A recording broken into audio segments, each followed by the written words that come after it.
have to fill out after each case, so there'd be a brief delay while we do that. We would ask also that you silence your cell phones so that we don't have those kind of interruptions during the meeting. So with that. All right. For any petition that would be granted today that does require a permit, they don't know what's happening in the office, so we do ask you wait till at least this afternoon, or you can always apply online. That's always an option as well. But they don't have an idea of what's going on, so to do a permit, that makes it a little difficult today. Aside from that, when you do come up, please speak into the mic. Meeting is recorded and streamed, so that does help that presentation get out there as well. With that, we can pick up right off the top, and we have two continued cases. The first one we have is continuance of variance 2025-71 for Christy Harkenrider. And this is a petition which would permit the construction of a residence addition 15 foot from the right of way of the road. Property is located on the east side of Beach Road and 195 feet southeast of South Road in Turkey Creek Township. You remember last month, we had some pretty good discussion on this case, and one of the things that came up and was noted in staff comments is consistently we have granted 20 feet back from the right of way. We want to try to work with the petitioner, see if maybe they could go back because they're of the angle of the house on there to see if they could reduce the setback, get to that point. They have reduced the setback, but we did get a new site plan that shows a reduction in site plan to 18 foot 3 3/4 inches. So again, they started off asking for 15. We're down to 18 3 3/4. And let's use that one in here. Is that a new one? Yeah. Okay. So that's the plan that you have here. We do have that. We also have pictures that were submitted by the architect. I think they were playing out and to try to show that location. We've got all the exhibits from the first file, but that is where we're at with that revised plan. So again, although advertised at 15, they've reduced it down. Now we're looking at 18 3 3/4 at this point. Yep, we were properly advertised and notified for the last hearing, and we're good to go. Steve Snyder on behalf of the petitioner. Obviously, I wasn't here for the first hearing, but I understand the board's attempt to keep that 20-foot setback so that when you pull into the driveway, your car's off the right of way. This lot is shallow, and it's simply not possible to keep that because of the angle of the roadway. However, the new site plan actually comes very close to meeting what you want. That new site plan shows the 20-foot setback from the street right of way. And as you follow that, you'll note that one corner is maybe 6 inches over, and the closest point will be 18 feet, 3 3/4 inches. But the majority of what is being added is going to be in excess of 20 feet, as you can see from that bottom line that runs all the way through the house. The purpose of the addition, of course, is to make the property more livable on a year-round basis. It's an older cottage. The petitioner doesn't want, nor can she afford, to tear it down and rebuild and start from scratch. So she's doing the minimal additions necessary to make it a year-round facility by adding some space to bedrooms and the garage. And adding a bathroom to it. But again, 99% of that is behind that 20-foot setback line, and it's only those two corners that will cause the problem. Also, if you notice the drive, the existing drive that's shown on the site plan, that means that the garage door itself will probably be about 6 inches inside that, but the garage door will be 20 feet from the right of way. It's only that corner of the addition, maybe 6 inches of it, that will exceed that 20-foot setback. Also, the one corner of the bedroom addition will also be beyond that. That's the closest point at 18 feet, 3 3/4 inches. But the parking area that you're concerned about will all have 20 feet of space between the face of the garage door and the right-of-way of Beach Road.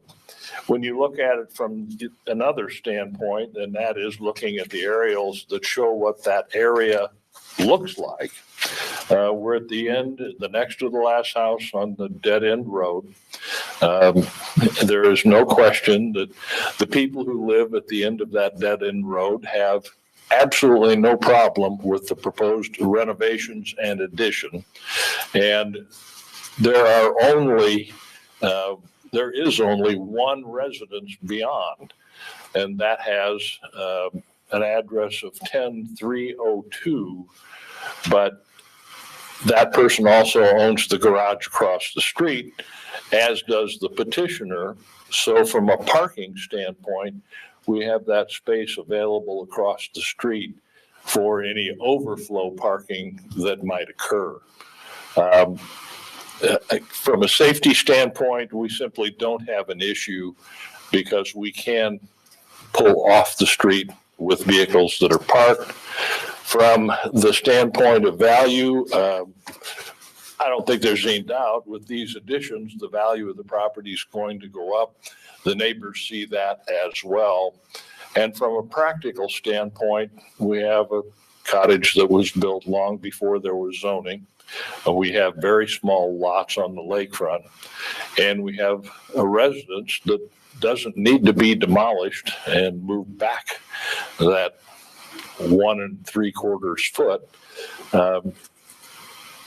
It's just very practical to do what we're proposing to do, getting you as much of that 20-foot setback you want as we can. Steve, just for clarification, all setbacks shown on the site plan are to the closest point overhang? Yes.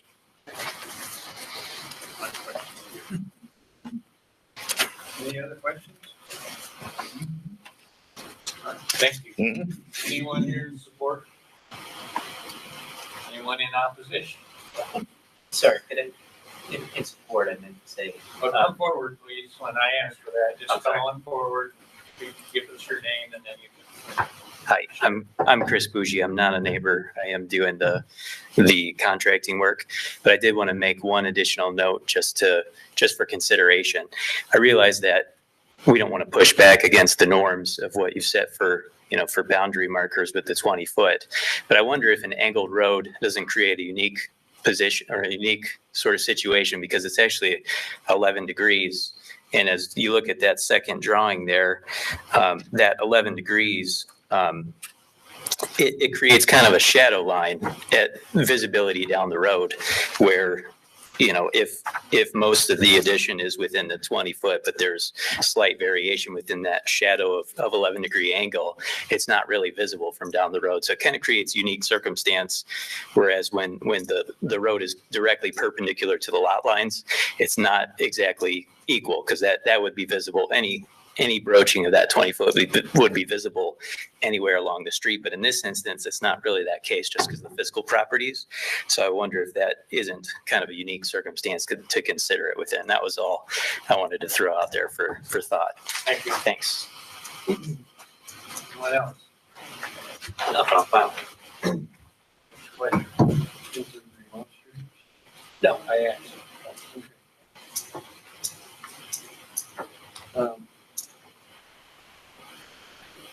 I'll make a motion that we go ahead and get this. I'll second that. I have a motion to approve as presented, seconded, any discussion? All in favor, say aye. Aye. Opposed? Approved. Thank you. Thank you.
Next one we had was continuance of variance 2025-83 from Mike Bauer. Is anyone here from Bauer?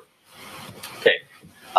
They did request a continuance for 1 month. If you remember right, this is the one in Epworth Forest. We requested a survey and inspection on the existing structure. They're asking for another month to try to work through what they're need to get to us. So that would be the June 10th meeting. Motion to continue 1 month.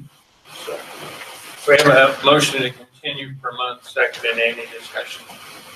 All in favor, say aye. Aye. Vote. All right. Continue. Moving right along, we've got variance 2025-87 for James Neely, and this petition for variance would permit the construction of a detached garage 12 feet from the right-of-way and 24 feet from the north right-of-way, 24 feet from the east right-of-way. Property is located on the west side of County Road 300 East and 0 feet south of County Road 900 North in Van Buren Township. Right there's the petitioner's property in question. We actually saw this property back in 21, and at that time, there was an old farmhouse on it. That's been removed. New house built. The variance back in 21 was to temporarily allow 2 residences, 1 tract of ground. What the petitioner is requesting to do is build a detached outbuilding, 30 by 26, and they will be within 12 feet of 900 north right away and 24 feet of 300 east. Showing the property, right there's the property. Right there is the intersection. Probably one of the busiest intersections in our county, 900 and 300. Got a lot of traffic coming off to the lakes at that point. Looking off to the east, back south down towards Chapman, back into the property in question right there. Next shot, you can kind of see some stakes in there, just showing roughly where the garage would be proposed. Now I'm up on 900 looking south. And again, they want to go within 12 foot of this road right away. Petitioner has about an acre. Minimum setbacks in an ag district with that size acreage would be 35 foot from both right of ways. Looking to the east, back around to the property in question. Again, if you can imagine a building sitting kind of in that area right through there. And just a different shot here, showing that stakes. For this hearing, legal ad did properly appear in the newspaper and by affidavit. Surrounding owners were notified. Freeze it right out in there. I'm James Neely. There was, like you said, a old farmhouse that sat right in the location that garage is at. It was actually closer to the road, closer to 300, and it was there for 120 years, whatever. And I had to tear that down. I did temporarily use it as a garage, but it was pretty bad shape. So I tore that down, and I want to put a garage back in that corner, being that where the van sits, running along the south of that property and coming towards the proposed garage is a gas line that I don't want to be near building upon. And coming down the end of the house is a septic line that goes down the north end of the property and hooks around the back of the house with 3-finger systems. I can't build upon that or tear into that. So it limits where I can put a garage. I was hoping to put it into this corner as a sort of a physical barrier between the busy intersection and my kids and all that. And also putting it off to one side or the other allows me to access the garage. It adds a little bit of a privacy to our property, which is sort of wide open in this corner.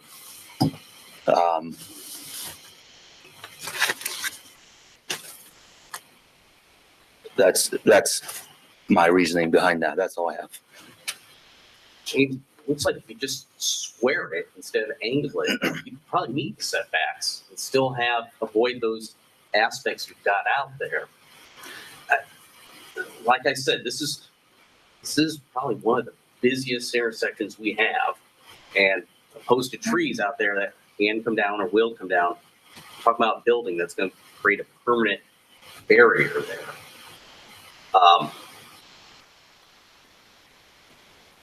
Just not an ideal intersection.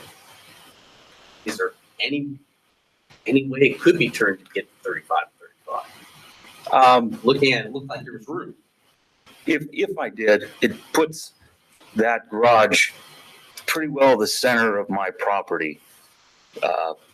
And if you look at it when it's meets the setbacks, it is a really random spot for a garage, but it also limits the accessibility to it, being that now I'm really close to the property line to the south. And as well as that, this corner again is something I can't do much. I don't want my kids or anything up in there. Because getting rid of the old house was a huge benefit. It opened that intersection up, and it got a nice place. How about putting it down at the other end of the building, property, where you've got more room? I could, again, as far as parking vehicles in there, I would have to be driving over septic lines and fingers. Unless you had a new drive coming on. Right. That was my question. What, is this a front load or a side load? This side, yeah, It'd be the south side? we got coming in from the south, correct. Okay.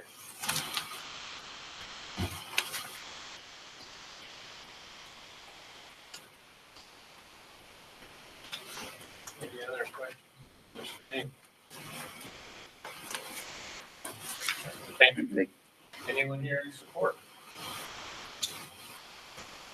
Anyone in opposition? You do have remonstrance from Sandra Bromley and Nancy Warwick, which I believe are the ones directly to the east. They own the campground properties. They're opposed because of the accidents, the safety of that intersection. That was their concern, safety.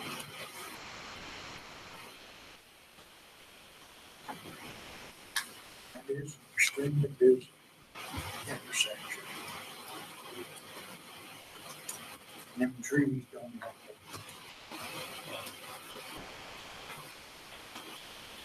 That's a main line from Syracuse going to Warsaw. Yeah. Maybe Hollywood, AIA. And they fly down there. I can attest to that as I was videotaping.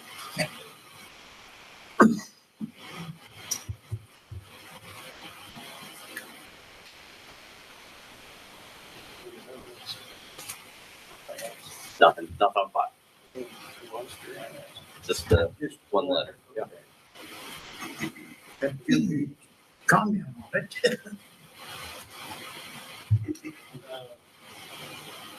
I'm like the instruction. I don't even know that at all. I'm just wondering. Do you want to continuance, try to find a better location for that if there is? Giving a continuance. That, or if you could deny it, if you can make it fit within the setbacks, does he have to come back? I'll ask her. I'd make a motion to deny. I'll second it. Motion to deny. Second, any discussion? Proceed. All in favor, say aye. Aye. Opposed? It's denied.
right, next one we can take is variance 2025-93 for Joshua Wallace.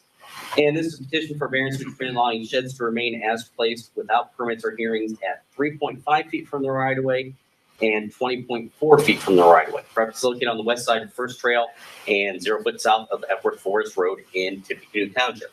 Right there are two of the sheds. If you look at the survey on the file, you can see the southernmost shed is the one that's sitting 20.4 feet off the right of way.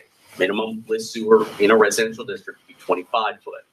The other two sheds, which are closer and actually in the video shot right there, are sitting at closest 3.5 feet. So you've got the brown shed and the white shed. Looking around the property, this is First Trail, the first road that cuts down into Epworth Forest. So when you're going down Epworth Forest Road, this is the first turnoff. So again, those two sheds closest at 3.5 feet from the right of way. Southern shed, to understand, was put on by a previous owner at 20.4 feet. Looking south towards the lake, across the road, adjacent homes. Back around to the two northern sheds. And that was just a picture of the RV that's sitting there that's unlicensed, which we need to talk about as well. Yeah. Again, looking north towards Epworth Forest, Hoss Hill. Back around. Next shot's gonna be down at the southern shed. You kind of get some idea. This is the 1-lane road that comes in through there. Yeah, it's a Yep. private road. Public right of way. Well, yeah. As you can see on the survey, Fisher owns all that open ground there. From basically from that telephone pole down. I only own.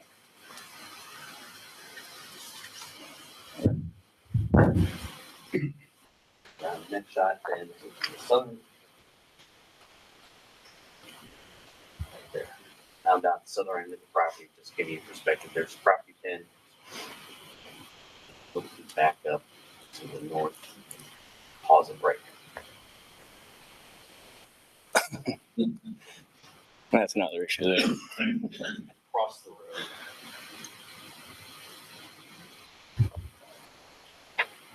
And for this hearing, legal I did properly appear in the newspaper and by affidavit surrounding the home were notified as a different property. Morning, Josh Wallace. Yeah, I bought the house at December of 22. I was not notified that the owners previously put that shed and the other shed up without permits.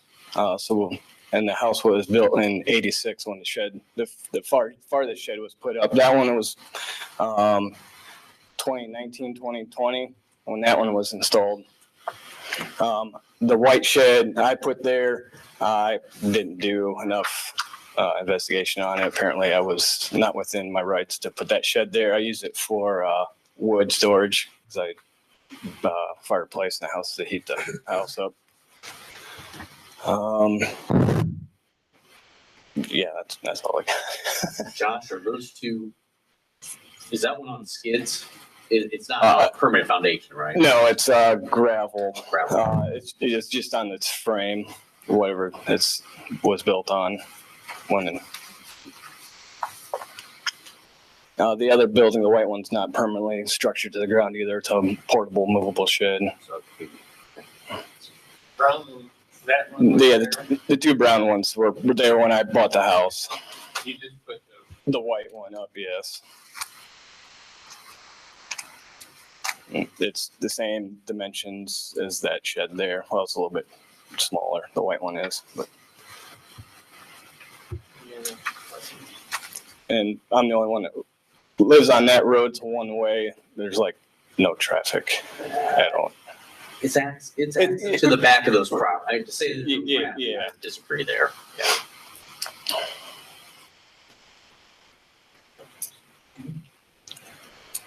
Thank you. Oh, thank you. Anyone in support? Anyone in opposition? Nothing fun. Discussion. I think they need to move them back some. 3.5 feet,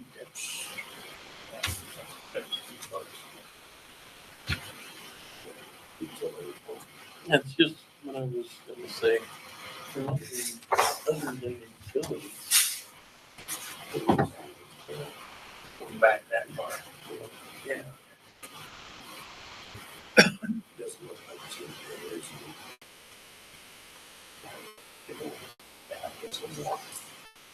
Yep. I think in extenuating circumstances, there was a Yep. shed there. Yep. He probably assumed it was okay, you know. So I would like to see us waive the permit. So the only one he'd have a permit fee, so the two sheds that were there would be a $10 permit fee. The only one he'd have after the fact would have been the one that the one he did on his own. So anyway, So the utility pole.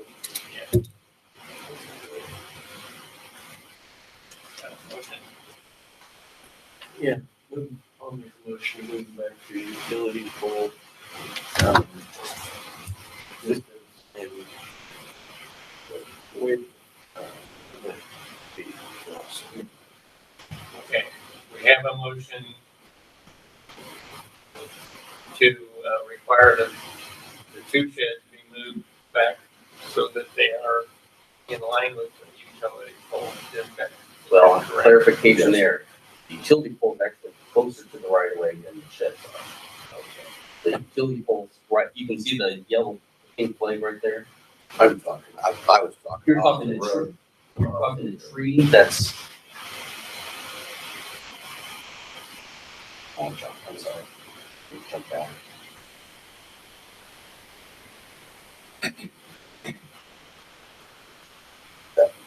That's a tree. Okay, so in line with that tree right there. Yeah. Okay, I yep. thought it was utility. No, that's all right. That's why I wanted, that's not a pole there? it's a tree. Okay, utility pole there. Okay, But that's okay. It looks like a utility. so you wanna. You make the motion. Yeah. You wanna- Yeah, let's bring it back to the tree. yes. Okay. Second, Yeah, so. waive Yes. After the fact fee. Yeah. any discussion? All in favor, say aye. Aye. Carry. Okay. Make sure You understand what- Basically, what the two sheds. The two northern ones, Yeah, come on up here. right there. Yeah. And you still need to get a permit for all the sheds so that they're legally permitted. So just bring those two up to the equal with that tree. Yep. Okay. Thank you.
That's Alpha 13 pictures.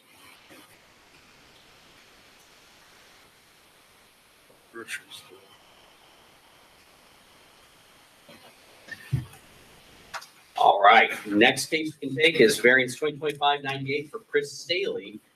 And this is a petition for a variance which permit allowing a commercial property to have 100% outside unscreened storage and display. Comes out to 118,395 square feet, where ordinance would allow 11,891 square feet of unscreened storage or display. Property is located on the east side of First Street and 1,296 feet south of Church Street in Washington Township. Right there's the property in question. We are just on the south side of Pearston, right adjacent to the Dollar General site out there. Property is zoned commercial. Under the zoning ordinance, the way it reads is you are allowed to have outside display. You're going to have outside storage up to 20% the size of the property, half of which then can be unscreened for display area. What, through this hearing, they're asking for is essentially a waiver of total requirement to have as much outside display and storage as they can. Looking at, Oh, sorry. looking at the site, this is what it looks like as of the time of the video. That would be the property. Now, this is total, little over 2 acres. Dollar General site right there. A cargo container that does need to, we've talked about already, so that's been addressed. You can see the white split rail, that's the property line that runs north-south. Residential home to the north. Coming back to the main business office right there. Used to be the private studio. Remember that. State Road 13. Come back. Next shot's gonna give you a little different perspective of the property. When we come back around.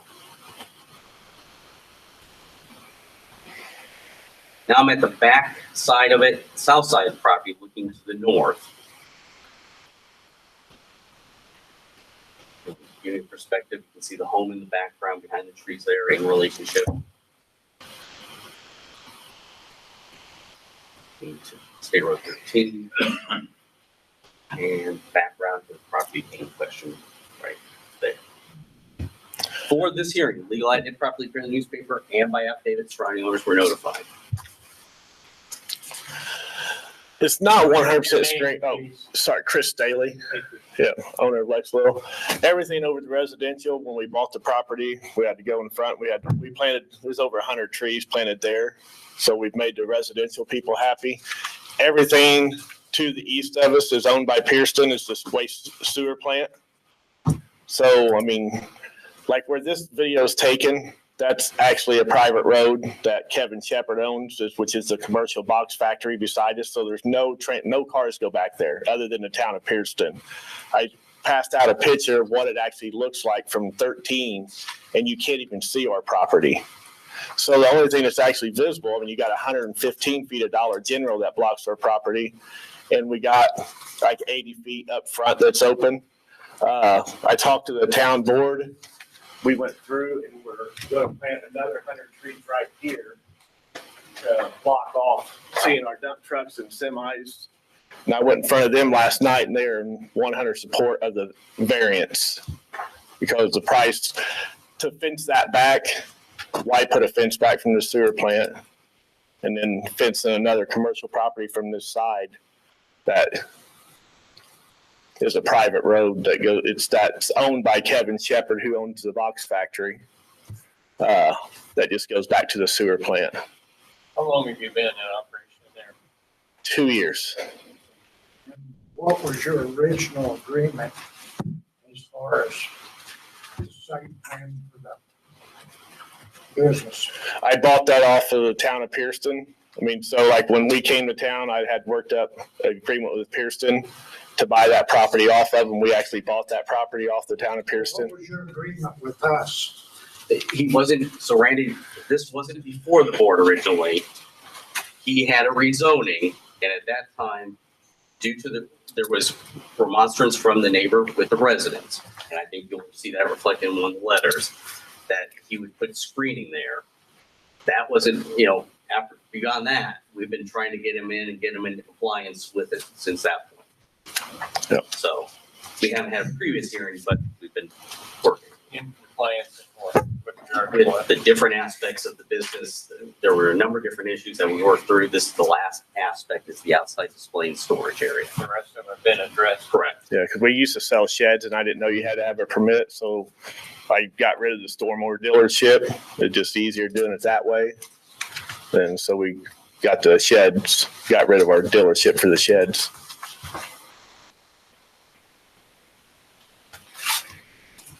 And I didn't realize on the commercial that you have to have fencing because like I went through and looked at all the commercial properties in Pearston, like Stumps Propane out on 30, there's no screen fencing.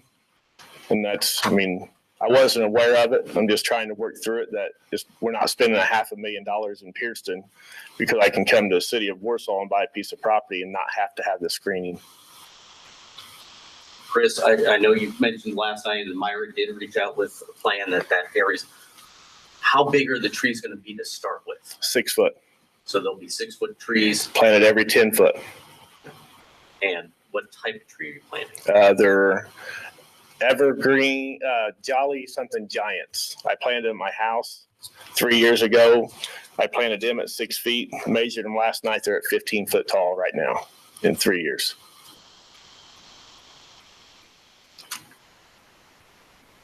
Any questions? All right, thank you. Yep. Thank you.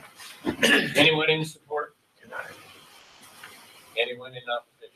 I did pass around an email and to say that the neighbors to the north are happy, I think that, that's a kind of opposite. Because the town is supportive. The town is supportive with the condition that area between Dollar General over, as shown on the plan, is planted with trees. And it sounds like that they'll be 6 foot tall to start with, every 10 foot. And if that's the direction you're going, kind of consistently maintain. And that would go for the other ones along that north line. I'd say they have to be well maintained. If they die off, they need to be replaced. Discussion? Motion?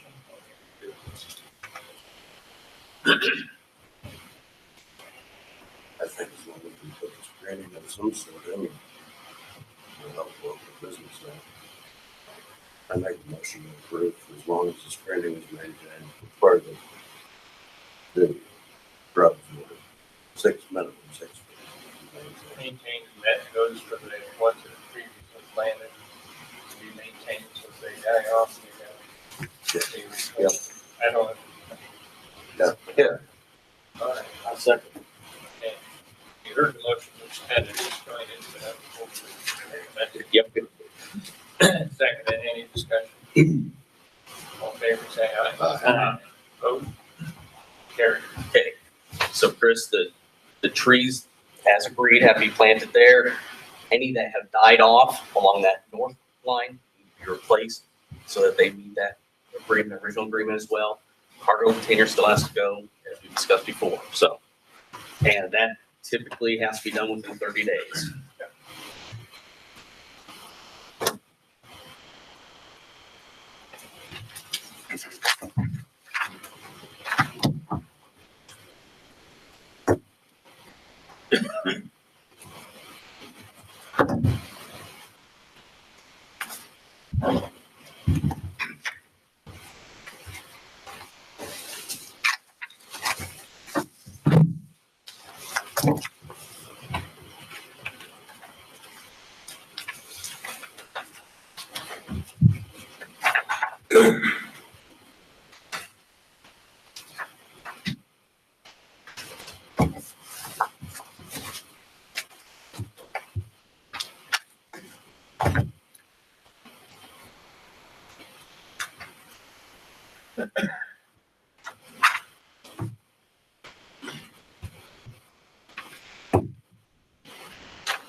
All right.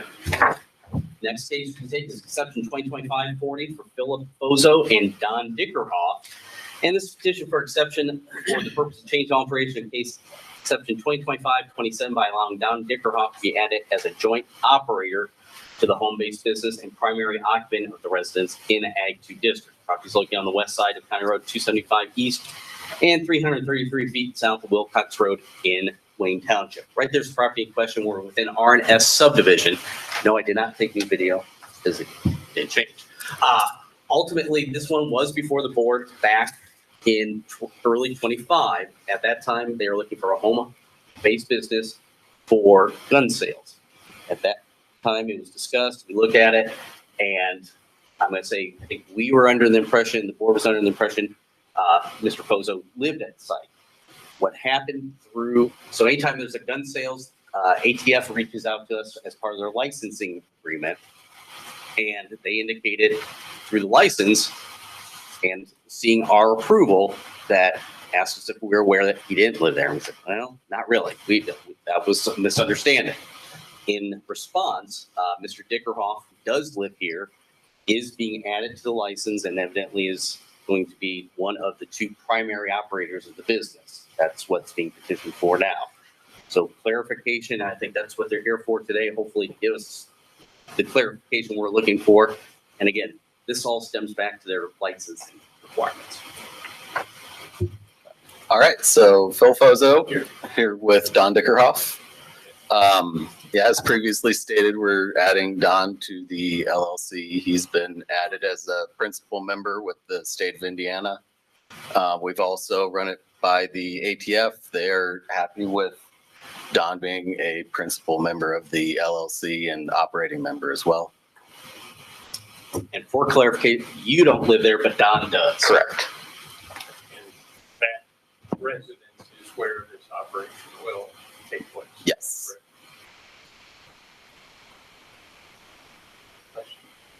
Everything else be exactly the same as the original presentation. Correct. Right, thank you. Thank you. Appreciate it. Anyone else here in support? Anybody in opposition?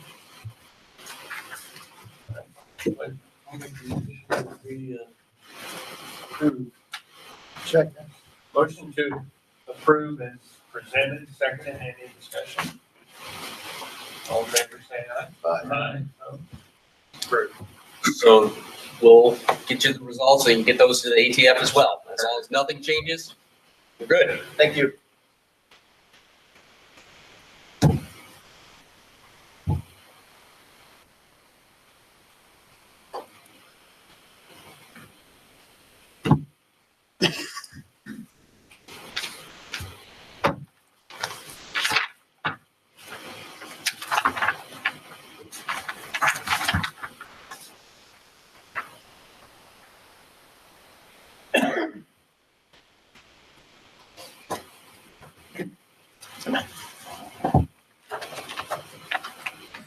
I brought this, I know it's helpful, just to.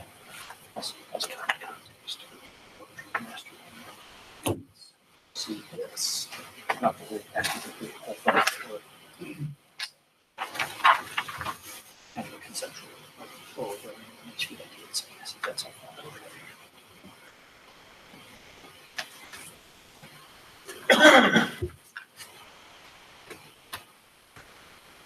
All right, the next case is exception 2025-41 for Quaker Haven Foundation. And this petition for exception for the purpose of change and alteration of a legal non-conforming camp to allow for a long-term master plan in a public use district. Property is located on the north side of the EMS D16 lane and 0 feet west of 500 East in Turkey Creek Township. Right here's the park looking off of 900 up towards the north, and we'll scan around to kind of show you a little bit more. What you've got in front of you are two separate plans. One is kind of a smaller master plan, what I'd call more immediate. Those are probably projects that will be hit closer, and he'll elaborate on that. Then what we just handed you here that we got is a long-term plan. He'll explain what long-term means there.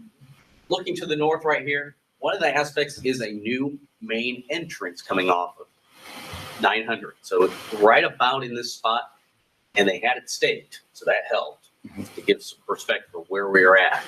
Looking back down to the main county road, south towards the residences across the road there.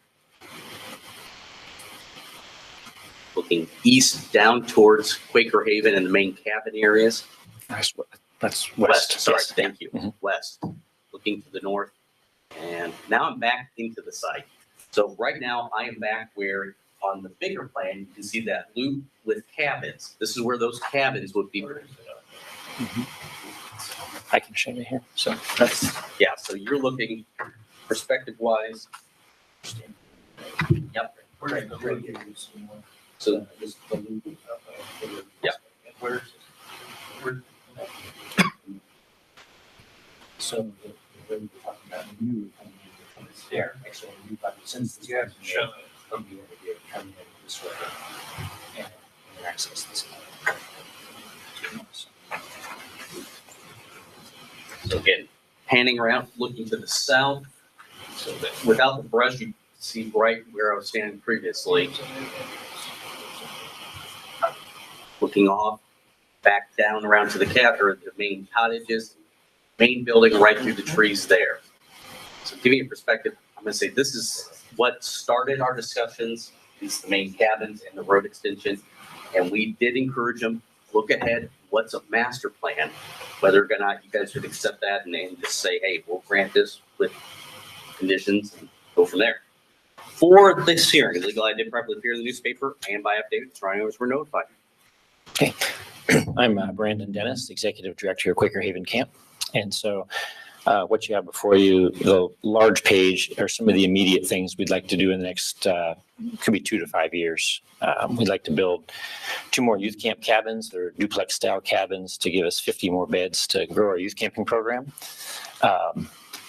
In addition to that, we want to be able to, because of the long-term plan of where we'd like to at some point put a new welcome center and dining hall, we want to bring a new entry road into the camp. Some of what we're doing is for safety and security reasons, also to take some of that traffic away from the residential area adjacent to the camp so that we can bring all of our traffic into camp without driving past the neighbors' homes. That will give us access into the property. The overall, some of the overall features of the master plan are greater security and safety for our youth campers, as well as beginning to kind of zone our camp where we have a youth camping zone in one area, retreats in another. We have an RV campground there as well.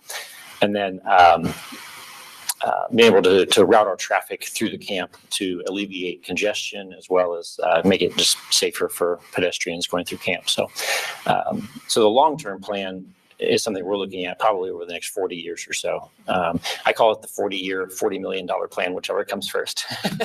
And so we worked with Arcos Design Landscape Architects to come up with kind of conceptual plan for the whole property. So the larger print there then is what we're working on currently as a first phase of this plan, including the first 2 cabins we'd like to add here this year, if possible. We've laid out a place for a pole barn for some maintenance equipment, lawnmowers, tractors, getting some of that equipment we've got stored outdoors right now, indoors. And then at least we've sort of showed a rough footprint of where this new Welcome Center dining hall is proposed to go in the future. But we haven't started any architectural plans to give specific square footages or a footprint for that. So we've kind of laid out the general area where that would go, but don't have specifics yet on that. So We had conversations with County Highway about the new entrance. I've not gone to get the driveway permit yet from the County Highway Department, but where we positioned it, one of my board members worked for the Miami County Highway Department, and he laid that out for me. We put it at the highest part of the road where it meets 900, so there's good visibility going both directions, and also being at the crest of that hill, there's not a ditch or culvert needed in order for water to drain. So I did talk to Steve Moriarty. He didn't see any problems right off the bat with it. He will have to go through the driveway permitting process. So if that exact location doesn't work for them for some reason, they may require it to be shifted. But he didn't see it as being a major issue, almost to the same comment that, yeah, it makes more sense than coming down through that residential area as the campus grows. So. Smaller plan here. Are you saying you're going to be updating that to look ahead, or? yeah, this was created a couple of years ago. 22. Yeah. So we went through about a 1.5-year process with our landscape architects to kind of come up with an overall concept for the camp for the future. So as we're tweaking that as we begin to develop things and get other ideas and how that's going to work. So it's not going to, we consider this a guide, not a goal for our overall property. Understand how you're, Yeah. see that. I'll be honest, just saw this today, so yeah, I'm kind of reacting there too. Depending on the tweaks, it might be worth another hearing to get, I don't know how much tweaking they're looking at. I think we've always encouraged all our camps to kind of look long-term, so they're not coming back year to year. And we know that process is difficult because funding. There, Well, build it all today if they could. Since I proposed this paperwork, the Lilly Foundation, I have a meeting tomorrow with the Lilly Foundation. They're investing $166 million into residential youth camps in the state of Indiana in the next year. We actually could qualify for up to $6 million for a capital improvement grant through this. So some of this might happen sooner than I ever imagined it would. So. Yeah, and just exactly like that. Now, the one thing, this is on septics out there, there's not sewer. The RV park kind of worries me a little bit. That part, not that it's a bad idea, but just a little concern there, just because that's a little different nature of a beast.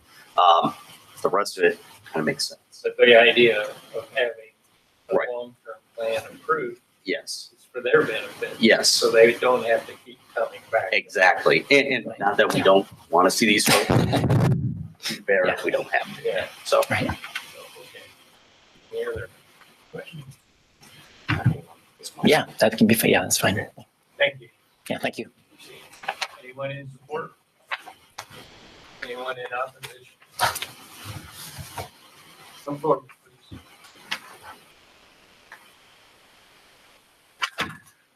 Good morning, Jack Angel. I'm a neighbor just down the street from Brandon in Quaker Haven, and I couldn't speak more highly of what they've done out there in the 20 years I've been out there. They've done a terrific job improving the neighborhood, improving the camp, and the programs they bring as far as the ministry, the church. West Noble was just out there for 2 days last week, bringing kids in to enjoy a day out in the country and all of those benefits. I guess if I really have not much of a concern other than timeline. This is my house right here. And I guess as far as Brandon, the entry road, you guys have always done a pretty good job of You can landscaping. address us and then we'll have him respond. Okay. Got it. They've always done a nice job of landscaping through the years. And I guess rather than just a road going through an open field, if I've got to look out my front yard, I'd like to see some trees maybe posted along there or something like that, just to enhance. And I've got confidence that that's probably already in the plan because of what I've seen in the past. And then the campground, I guess I have a question of where that may be located. First time I saw it too, so that gives you at least some idea what that plan is. Okay, and this would be the entry road we're talking about? Right about here. So this was but it's been shifted based off this plan. And I guess I'm just, how far down the road that might be, I'm a little bit curious of. And there are no trees out there. I'm sure that's part of the plan too, but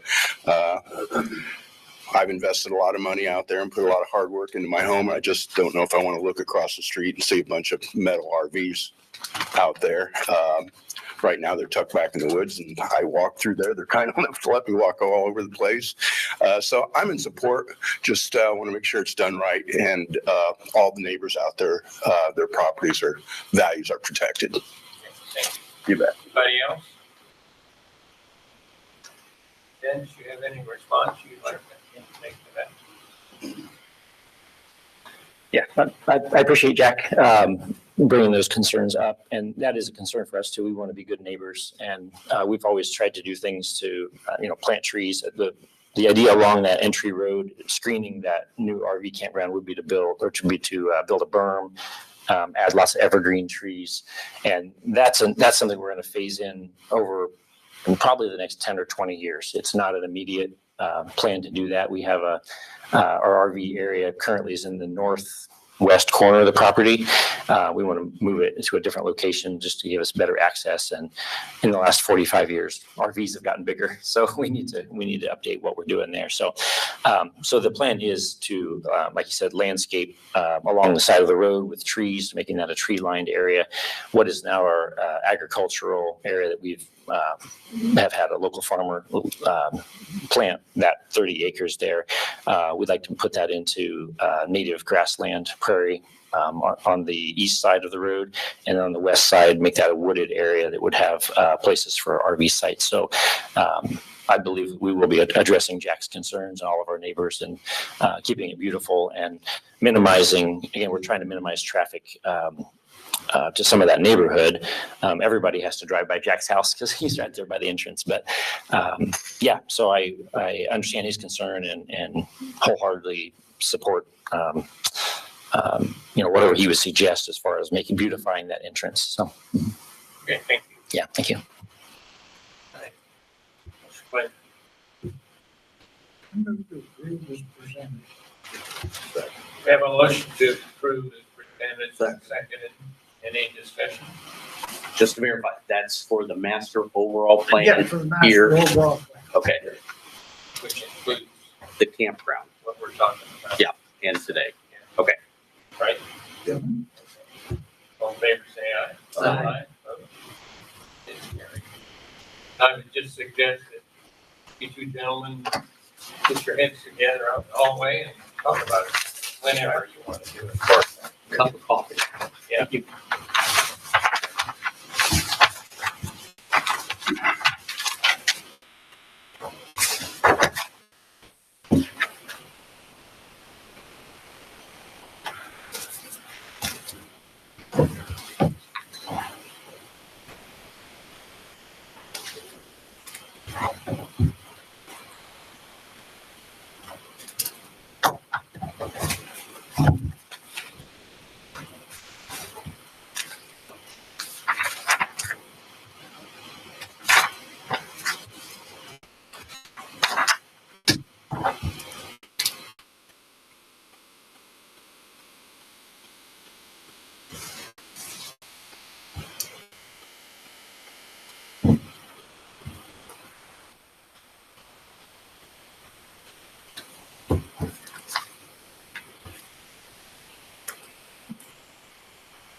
I see.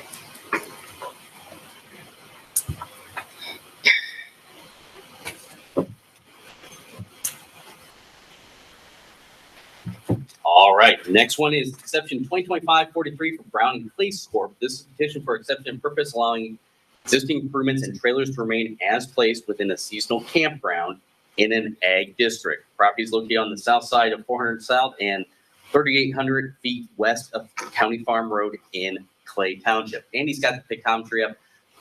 That's better than any video I could take. We are up on the northwest corner of Muskellung Lake, and this is a seasonal campground that has been in existence for years. Through the years, we've had different hearings. We had one in 95, we had one in 2001 that gave us some parameters to work within. Through time, through attrition and time with different owners of RVs or whatnot, some things have occurred out there that were in opposition to those original approvals. Been working with Sam probably for the last 6 months or so, talking through, met on site, trying to get things so we can get to this point to try and get things addressed so that we can move on with a good, clear objective from this point. So what they're asking is to allow those items that were placed closer than those original approvals to stand as they are and hopefully set some new parameters to work within so that everybody's on the same page again. They will have to get some after the fact permits depending on what's going on, some flood permits, but we're just looking at the units as they're sitting with setbacks. Sam's brother did appear before the Yes. commission. Yep. Might explain that. Yep, so they came, kind of gave an idea of what was going on. No official action that was under at the end of the last public meeting. And just to get a feel for you guys, is it even worth coming to you? I think you didn't give them a decision, but you said, yeah, we'll look at it like any other hearing. So that's what brings us here today. We have been properly advertised and notified, and we're good to go. Okay, I'm going to speak for Sam because, as you know, Your name? oh, I'm sorry. Yes, I'm Karen Brown. I'm Sam's wife. And this is what Sam has written. We just want to finalize the decision made last month to leave trailers set where they are until they are moved or replaced. Then we will move them back to the 37 feet. And Sam is wondering when this rule was put into place and why. I'll let our plan director address that.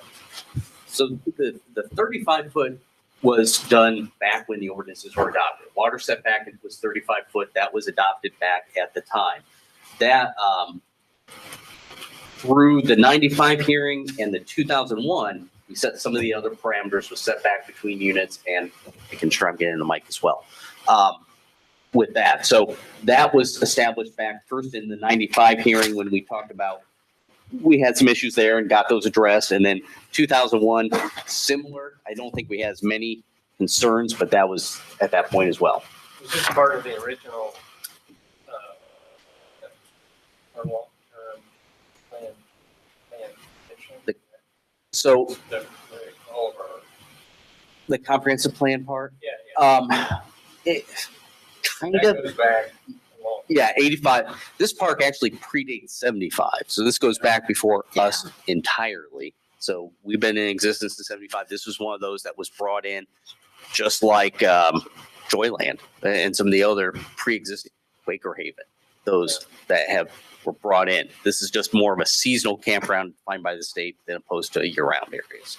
Yes, Sam's grandparents started it probably 80 years ago. The one name thing. No. Any questions? Thank you. Thank you. See you. Anyone in support? Anyone in opposition? What's your pleasure? You'll note in the staff comment, I gave you some parameters to think about. I actually said 20 foot from the water's edge was reasonable because they're only affecting themselves, but that's up to them and you. Yeah. I'm going to approve that as presented. I'll second that. Okay, we have a motion to approve and seconded. Now that your comment raised a question in my mind. Are we saying we're approving your recommendations here, shown in the comments, but that's the 20 foot. Right. Okay. That's what you're, okay. As noted in the staff comments. So any new units that are there can stay as placed. Any new units that are replaced would have to comply with the 20 foot and 10 foot, Right, be 20 feet back from the water's edge, and then 10 foot from separation between units. 10 foot between them. Okay. Okay, thank you. We got that clarified. Ready for the motion? All in favor, say aye. Aye. Opposed? It's carried. Did you guys hear me? Thanks, guys. Good. All right. And we'll talk about the permits and get that squared away. Thank you.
All right. Next case we can hear is variance 2025-103 for Rob Glasper. And this petition for variance which permit 44 EMS B15 lane to allow an existing deck to be enclosed 7 feet from the road right away, or plant actually road in this case, and replace stairs in the future 5 feet to the road. Along with that, they are also asking on a different unit, 45 B14 lane, to allow a shed to be replaced 2.5 foot from an adjacent home, 1 foot from a south shed. We are in Fox Landing out on Coon Lake, and this is another one of those old legal non-conforming mobile home parks and seasonal mobile home parks rather. And in this case, they're looking at 2 different items on the trailers. The first one is regarding this trailer right there. What they're wanting to do is, you can see that existing deck. They want to enclose that roof and enclosure over it, making it a porch. So you can see it actually sits back from the front of the trailer. They're also asking about the stairs. If the stairs are no more than 5 foot wide, we don't even have to deal with those. So that, I don't know if they're going wider than that or not, but if they're not, looking towards Coon Lake, back around the park right there. So again, that's the first portion, is to take that. Now we're on the opposite side, up on B14 lane. What they're looking at doing is replacing a shed. You can see Coon residence to the north. That's not inside the park. There are residential lots that butt up to us on the north side. State Road 13. And back around to the shed in question right there. That shed will be replaced. When it gets replaced, it's going to be 1 foot from an adjacent shed, 2.5 feet from, and you can see the porch we just talked about, 2.5 feet from another unit. This is a tight park, definitely. This is one of our tighter, denser parks. For both hearings, legal ad did properly appear in the newspaper, and by affidavit, surrounding owners were notified.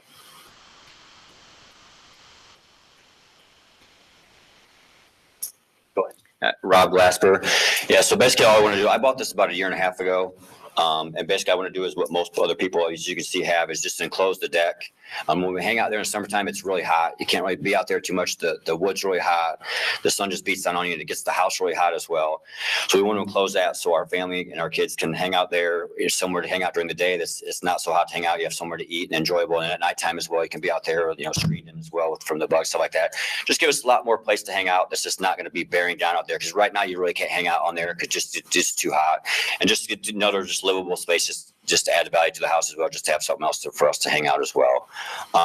And that's pretty much that is. As you can see in the first picture, the one right next to it that's exactly the same thing, and the one right next to it as well. They just enclose those patios just to make them so you have to have somewhere else to hang outside. So it's just not, you're just sitting there baking in the sun out there. That's basically what that is. Rob, how wide are your stairs? I'd say maybe 4 feet. They're not as tall as me, so. I'd say we don't even need the stairs from the point. That was just in case they ever break down. We wanted to have something in place to replace them if we needed to. Screened in. Yeah, screened in, yeah. So just like the one right there, and then just like the one that was in the other picture, just going to screen it in with a roof screen, and it's going to have a sunshade in there too, so it keeps the sun off there and off the house as well, because the house gets really hot too, because the sun just bakes on the house right now as well.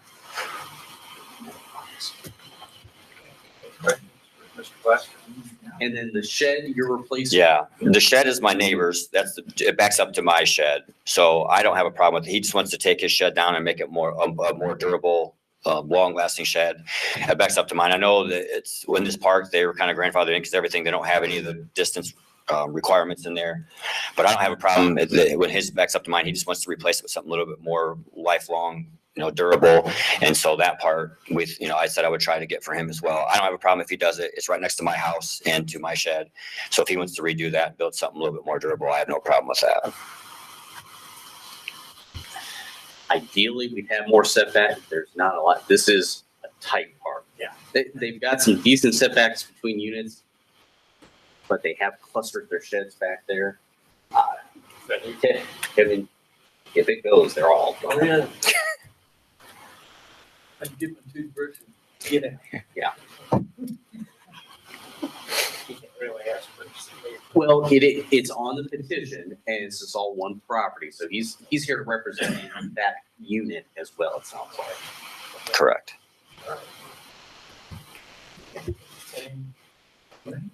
Okay. Anybody in support?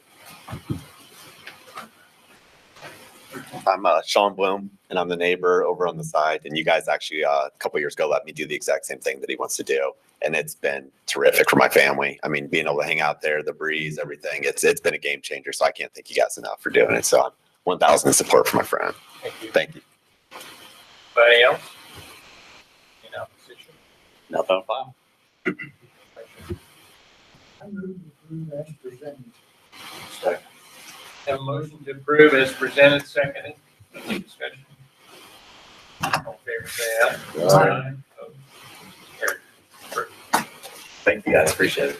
You do still need to get permits, so once you're ready, stop on in. Okay, thank you.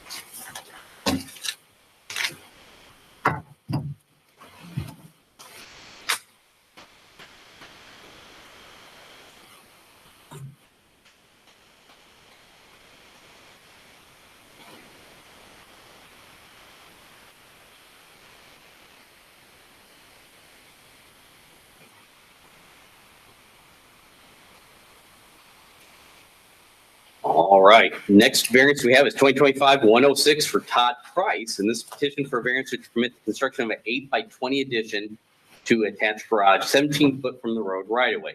Property is located on the south side of T15 lane and 265 feet east of T15B lane in Tippecanoe Township. Right there's petitioner's property in question. If you can imagine coming out with an addition, and they want to come out 8 foot, which will put the new addition within 17 foot of the road right away. Looking around the area, you'll see pretty well stayed in line with different homes out there with different approvals. T15, we have had a few hearings through the years. Fisher's home. Excuse me. Looking back down the main road to the main road. Handing around the neighborhood. Channel right at the dead end there. And back around to the property. Next shot's going to be in front of the garage. Just give me a perspective.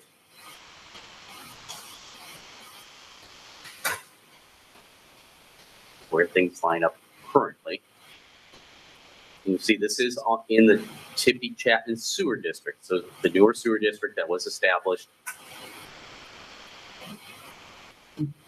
And one question we did have for him was on the sewer, if they've had conversations there yet on the easements. For the hearing, legal ad did properly appear in the newspaper and by affidavits, right owners were notified. My name is Todd Price, and basically what I'm trying to do is, we have no laundry room in our home, so the existing laundry is in the back of the garage. So plumbing and everything is right there. For me to partition the back of the garage off and create a laundry room. So whatever I take away from the garage, I need to add on the front. That's the gist of it. So, Todd, have you talked to the sewer district at all? I notified my contractor and he was going to do it. I don't know if he's gone through with it. It's on file. Okay.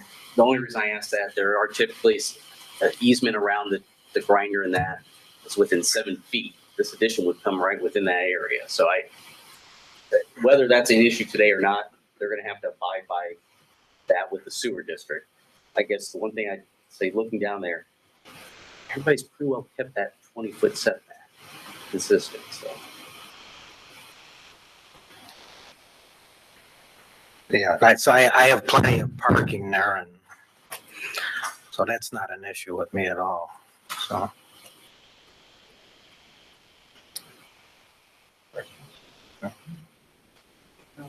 Pretty big, how much was that?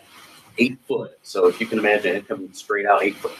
Have you looked at enclosing the corner or any other options that wouldn't require variance? Well, my pump is right there. You could see it right there on the side. So or my well, I'm sorry. My well is right there. And the kitchen, yeah. And it's the kitchen window right there. I would be taken away from that. So. And the That'll bring it out to within 17 feet of the right of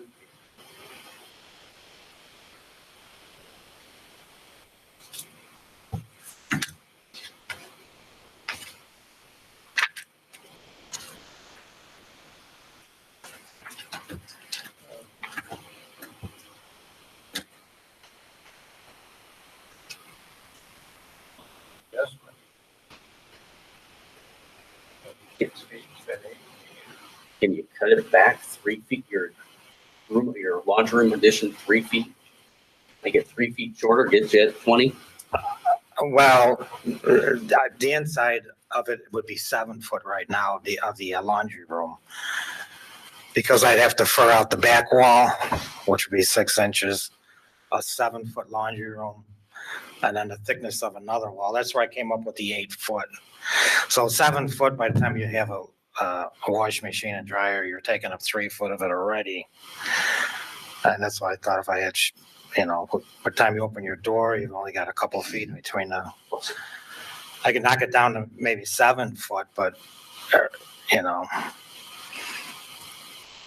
I need, room to get my vehicle still in the garage, whatever I take out of it. That's the biggest issue is getting that, The other garage.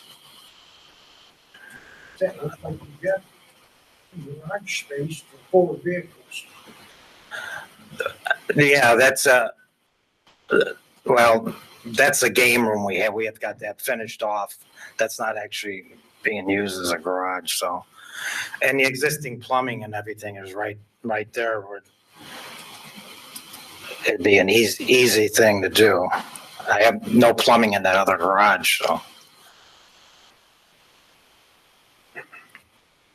right, any other questions? Okay, thank you. All right, thank you. Anyone in support? Anyone in opposition? Stuff on file. Discussion? I'd still like to see a 20 foot.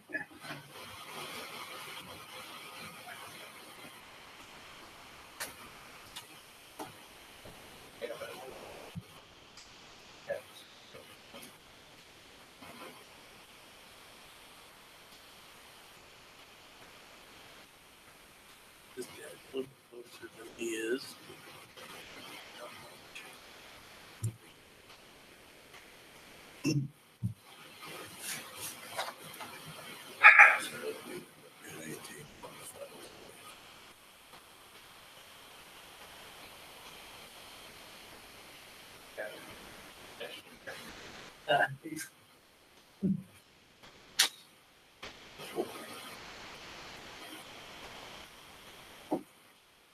Well, I was struck on this week like that. Yeah, we have a lot of, we sit for.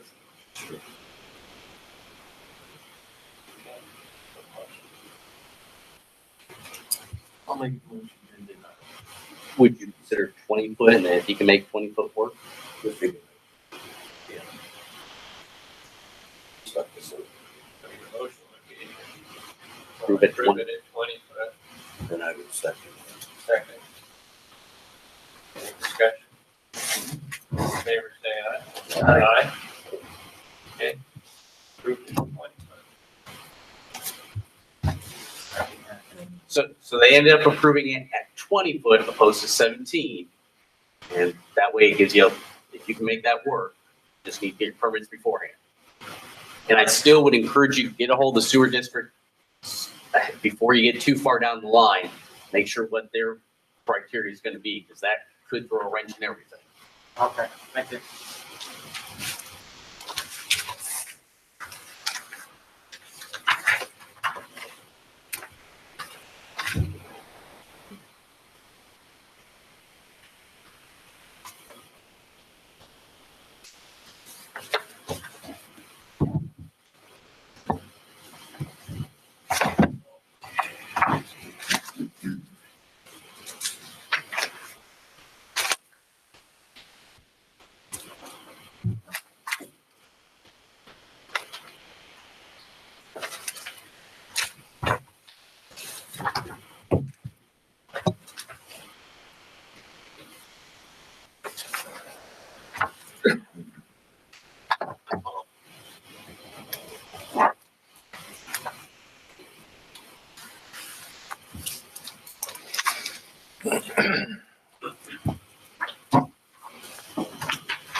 Well, Sometimes it just doesn't work out that way.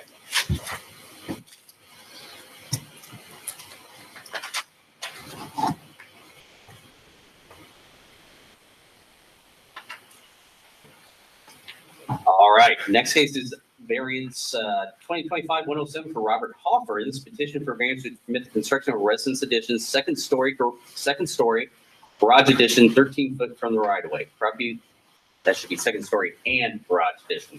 Property is located on the north side of Cassandra Drive and 0 feet east of Venetian Drive in Turkey Creek Township. Right there is the property in question.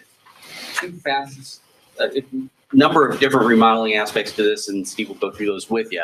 Ultimately, though, what they're looking at doing is adding on to the garage. That garage addition will come within 13 feet of the road right-of-way of Cassandra Drive. And then, along with that, they're looking at additions off the front, which will meet setbacks, and then a second story over the entire house. At closest, that will be 5 feet from a common property line where the existing house sits currently.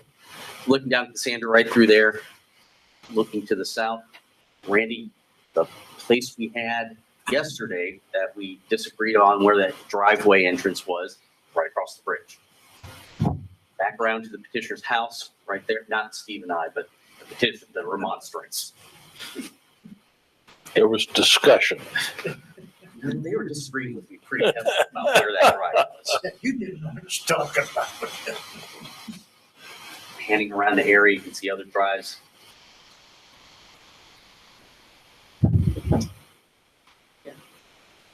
Usually where it ties into sunrise. And background to the house in question there. And that back corner is the corner that's where the existing house currently sits at 5 foot. New addition is proposed to go straight up from that. For this hearing, legal ID properly appear in the newspaper and by affidavit surrounding which are notified. Steve Snyder on behalf of the petitioners. Just looking at this photograph of the house, you can see the rather strange angle where the one-story house connects to the two-story garage. It's not square. Nothing in this house is square, and the lot isn't square either. In the material I handed out to you, I tried to give you an overview of the whole neighborhood with that first Google photo. The petitioner's house is labeled as 8190, and then you can see we've got homes that are relatively close to the right-of-way, not necessarily close to the pavement, but close to the right-of-way. But we do have a turnaround, highly unusual in the lake area, but there is a turnaround at the end of that street.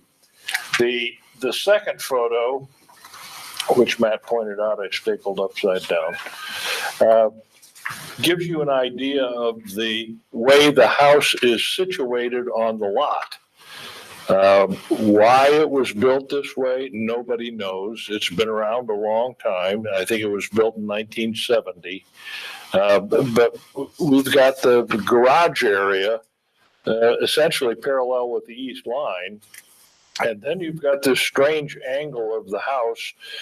I don't know whether they were trying to make it face the channel or face the intersection of Venetian and Cassandra.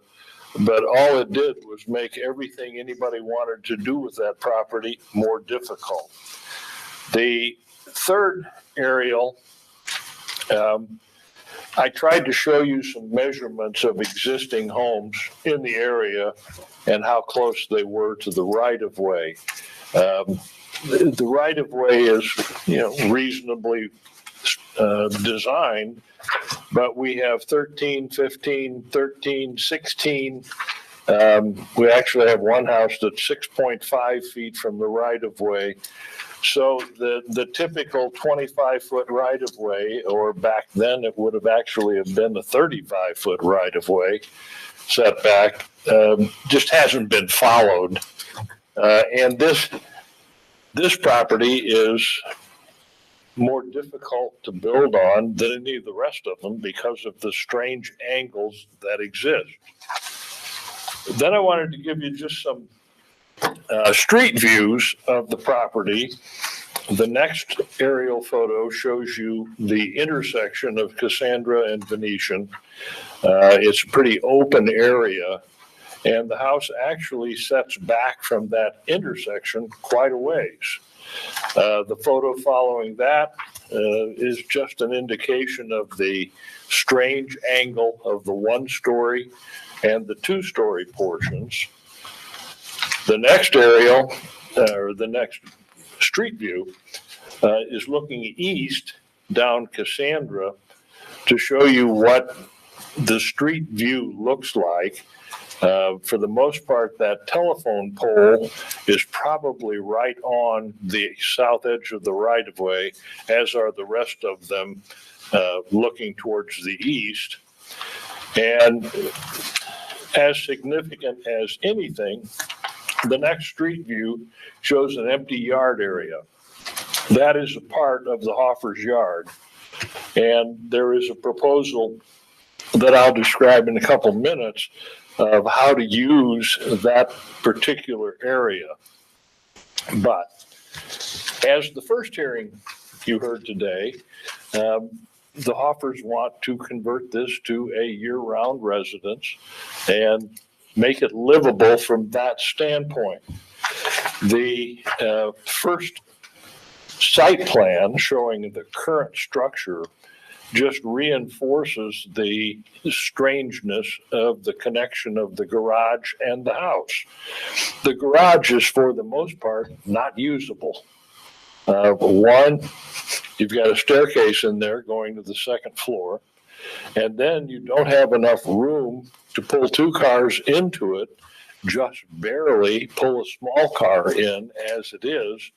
And that's why they want to add on to the street side of that garage to make it actually usable as a two-car garage. But the walls where the angled single story connect to the two-story garage make it impossible to pull anything other than maybe a golf cart in on that side. The next site plan after that shows you what the setbacks will be if approved and if modified with the new construction. The highlighted or cross-hatched yellow areas are actually additions, the lower right being the garage addition and the left side being an addition to the one-story house. There's also an area labeled as porch, which would be a new addition. It meets all the setback requirements, but it will have a roof over it that will only be one story. The remainder of the existing one-story house will become a two-story. The proposed first floor addition shows you why the need for the addition on the garage just to get two cars in there without running into the stairway or the sidewall of the one-story house. The other addition is actually 16 and a half feet away from the property line, but this is a non-conforming use. So I tried to show you every modification that is being asked for. Then the next site plan shows you the proposed second story, existing second story over the garage, plus a second story over the area that's to be added to the garage, and then a second story over all the remainder. To give you an idea what it looks like, or what it would look like from the street, and this is essentially the view from the intersection of Cassandra and Venetian. This would be the two-story structure over the existing one-story with the addition of the open porch on that side and the garage addition. So it tried to give you a reasonable aspect of what we're dealing with.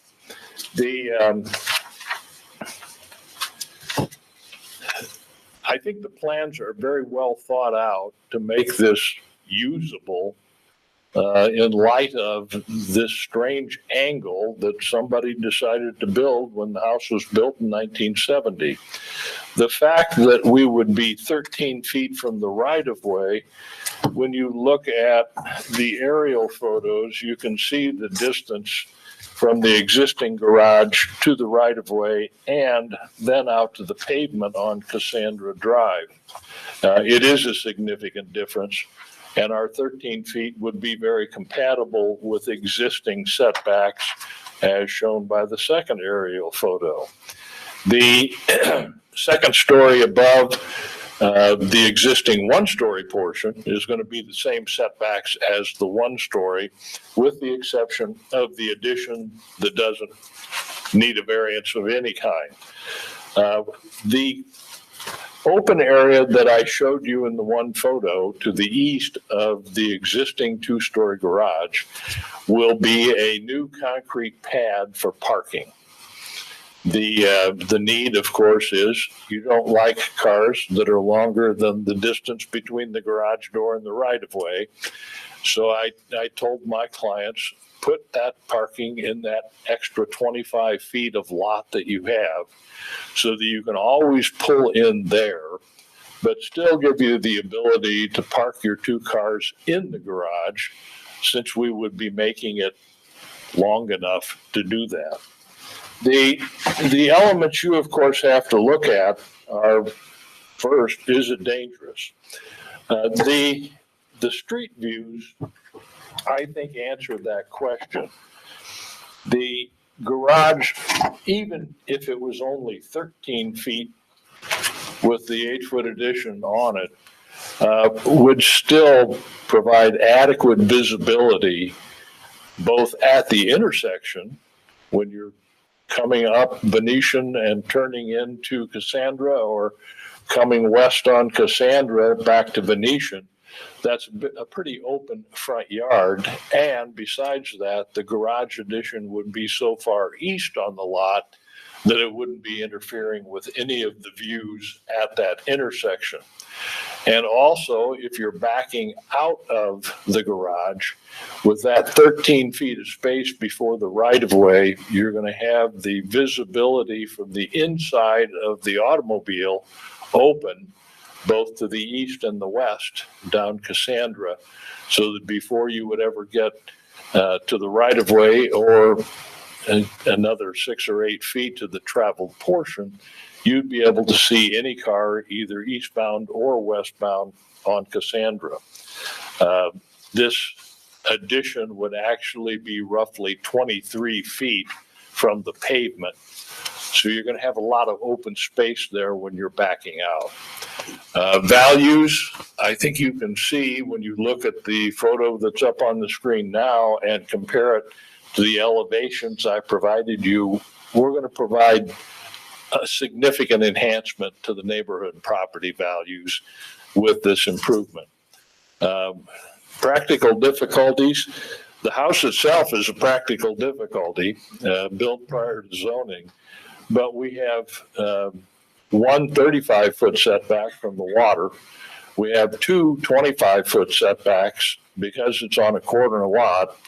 Then we have a strangely shaped lot, but most significantly, we have a strangely shaped house.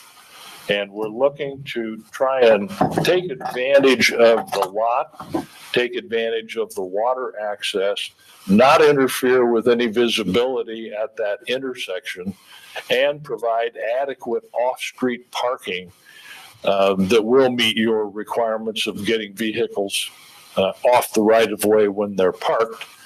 And at the same time, provide a two-car garage that you can actually get two cars into.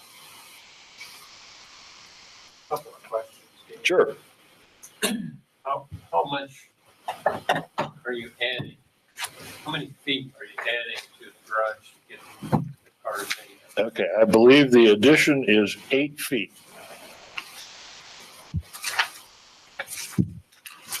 Because if you look at the, let me get my glasses on. If you look at the current structure, it shows it to be, 15 feet to the right of way.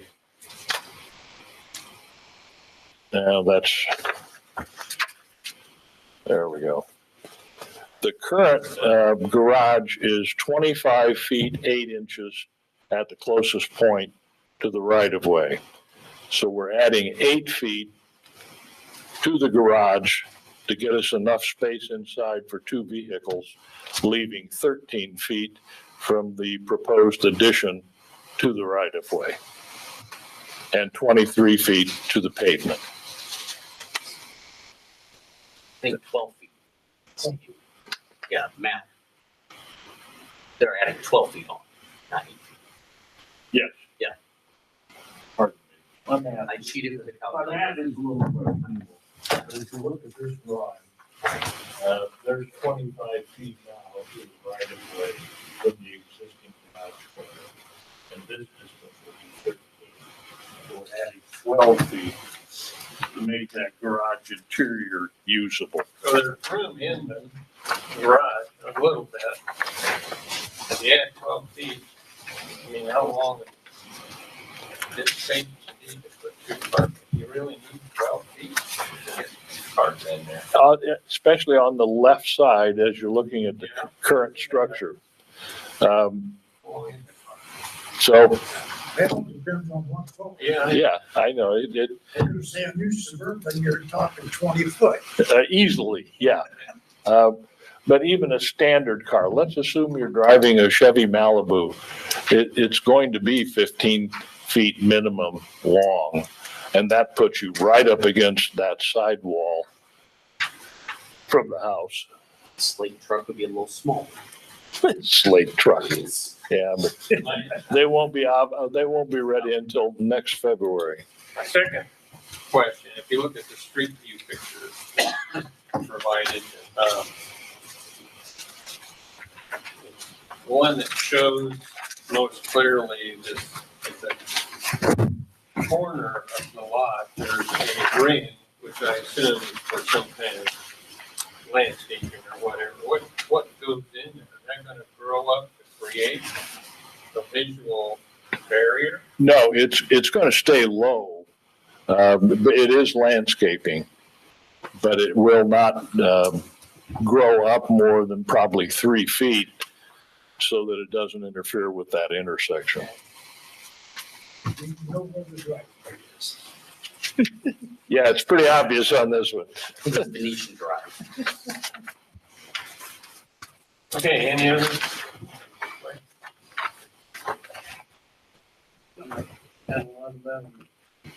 Yeah, we're- All right, thank you.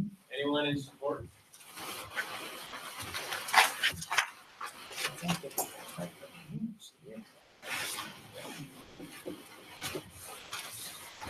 I'm here in support. My name is Rob Huffer. I'm the homeowner. And I understand your concerns about the garage. Right now, where we park, when our family, kids, whoever comes to visit us, they park in the yard, which we plan on making that a parking lot to the east. Got to get my directions straight down there.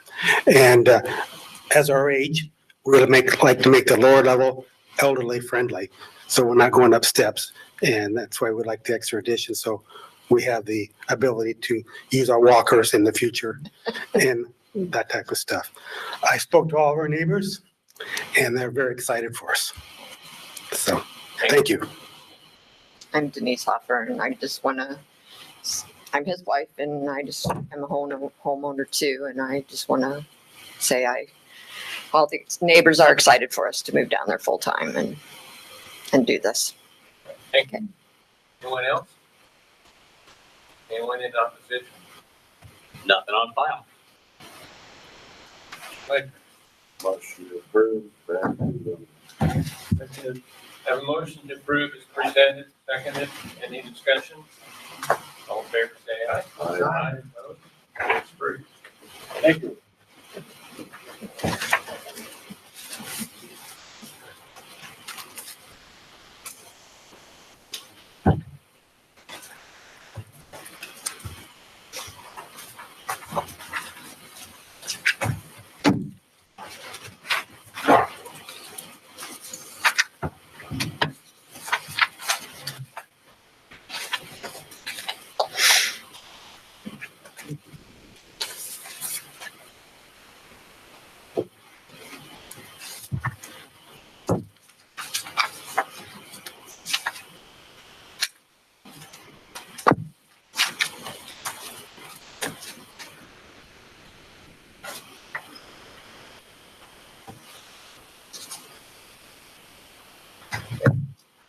right, next case is variance 2025-110 for Brian Garletti.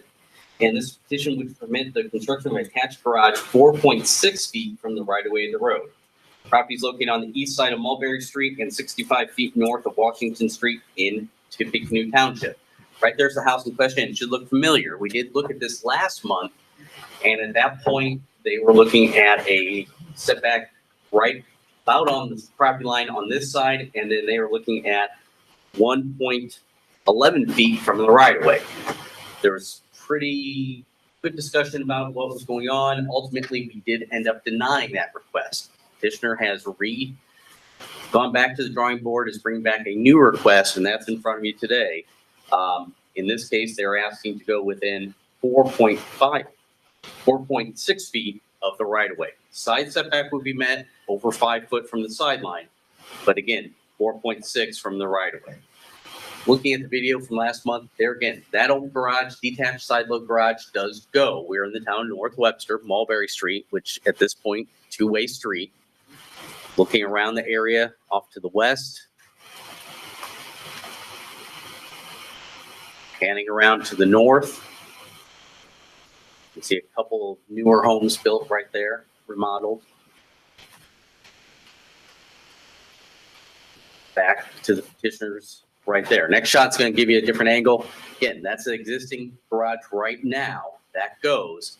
And they're proposing to build a new 2-story attached garage onto the house, as shown on the site plan right there.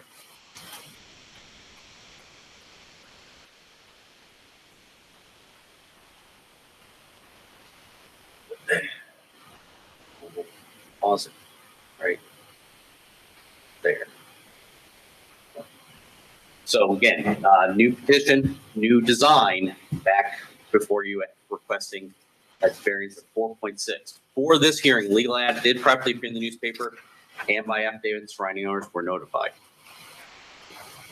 Hi, I'm Brian Garlot, and this is my home with my wife.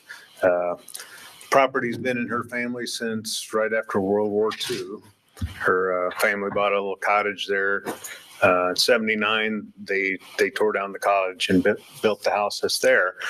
The garage, however, they did not tear down, so it's been there since somewhere around World War II.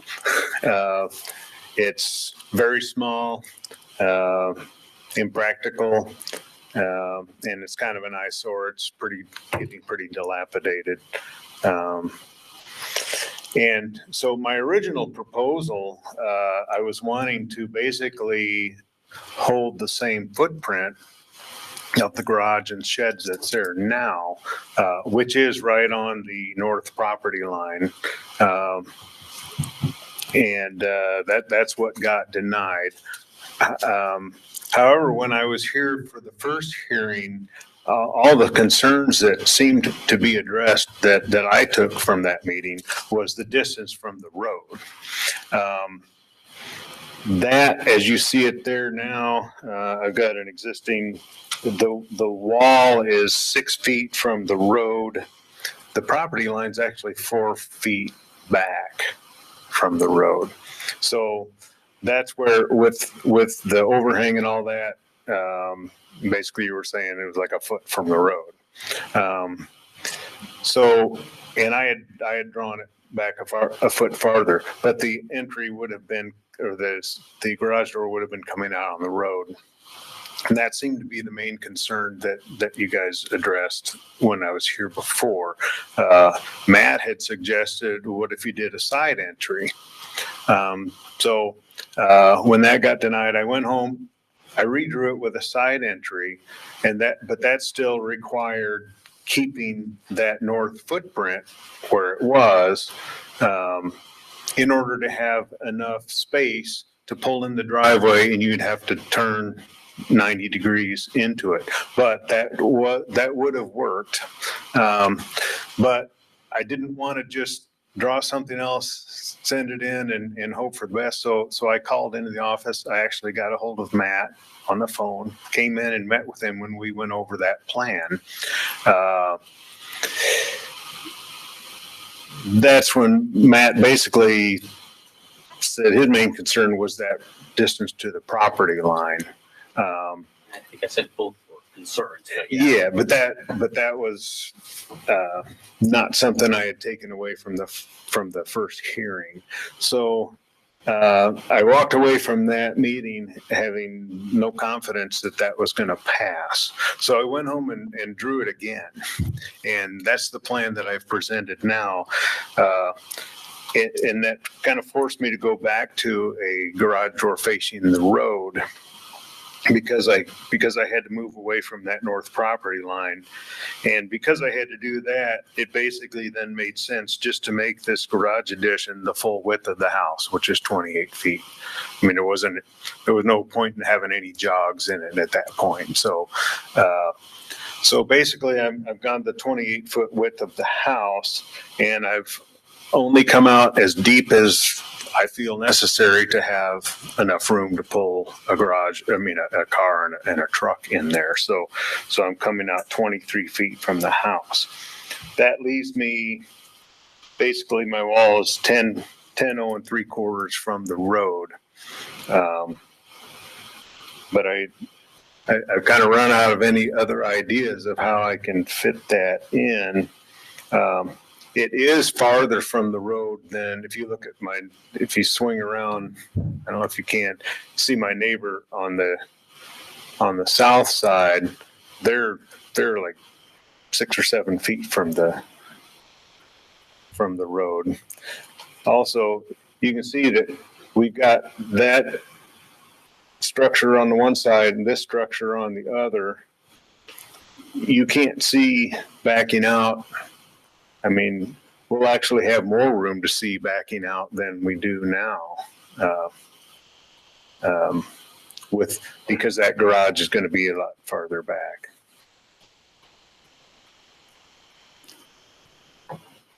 So we've addressed the issue on the north side. The issue, the distance from the street, I've got that, like I say, I've got that garage 23 feet deep. I think with a truck, pretty much need to be at least that to be able to fit it in. So as you can see, the old garage and the shed are kind of an eyesore now. Everybody else around us has updated. We're the last house that needs work.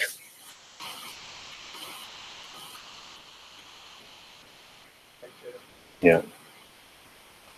It looks better in the picture than it does in person, but.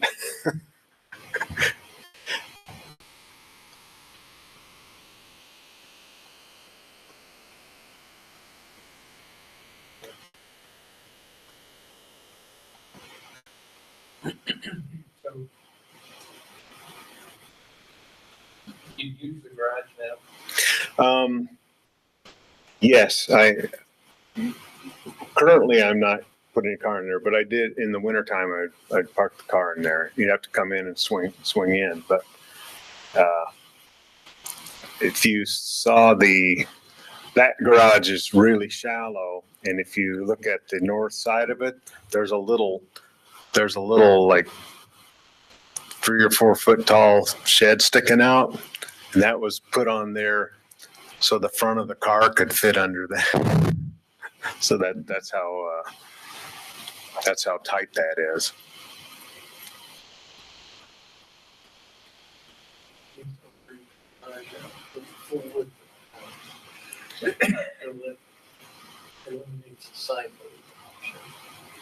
Right. Yeah, the only way I could have the side load option was to keep the footprint on the north side. Right there. That's the only way I could keep it up. Be able to turn it in. That was going to be pretty tight, but I think it would have worked. But like I say, I need at least 5 feet out here, so maybe I could come a foot farther from there. Still gonna be backing out on Mulberry. Yeah, which we do now, and there's a building on each side, so I mean, with this building here and that building there, you can't see until you back out anyway. So we'll be several feet farther in than what we are now. And quite a bit. What they are. We have visitors, well, where will they park? There's enough room. This is the garage here. There's enough room to put one car in front of another right here, so we can have two vehicles parked on the side.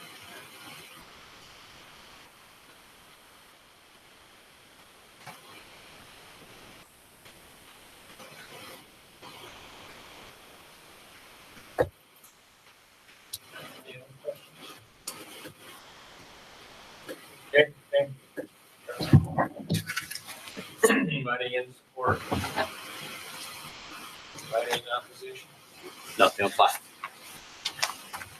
No discussion? Still think it's a dangerous situation that don't want to make it worse.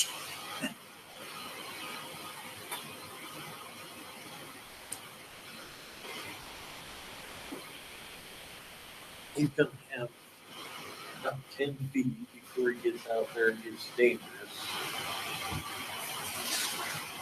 Backing in the garage and coming out nose first would be the best. But,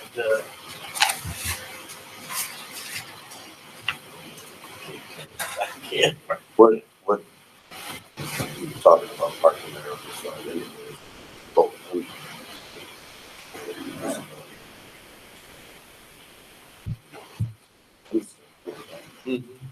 Is it 6.5?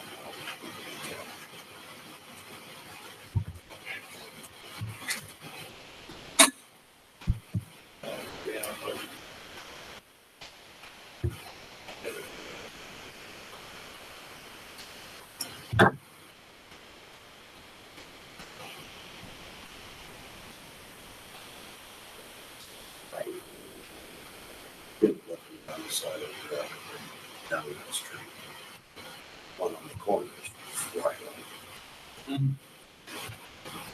Is it the bathroom area? Yes.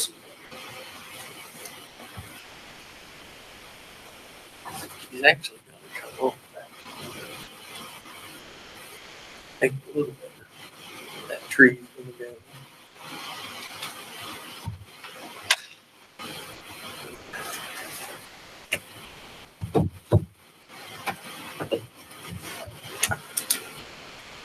Your motion. I don't know if it's fly, but I'll make a motion to approve as presented. And I have a second. Have a motion to approve as presented. Any discussion? Just making a bad situation a little bit better. I like it. How far then is he gonna be off the right of way? 4 foot, four and a half foot off the right of way. Or, well, 10 foot off the driving surface, correct, as it sits now. And the building now is 5.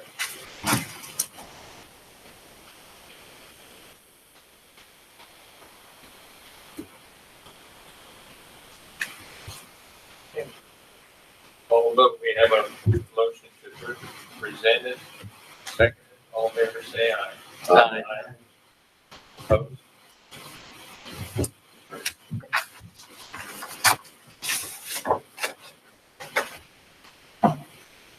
Thank you. Okay.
All right, next case is variance 2025-115 for Corwin Hendricks, and this is petition for variance to permit the construction of a new residence 20 foot 4 inches from the right of way of Mulberry Street, 12 foot 5 inches from the right of way of South Street, and 14 foot 5 inches from the water's edge. Property is located on the east side of Mulberry and 0 feet north of South Street in Tippecanoe Township.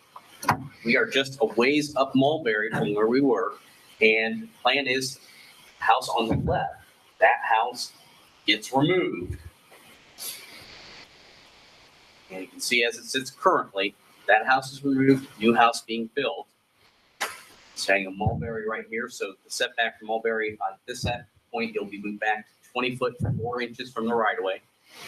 Panning round.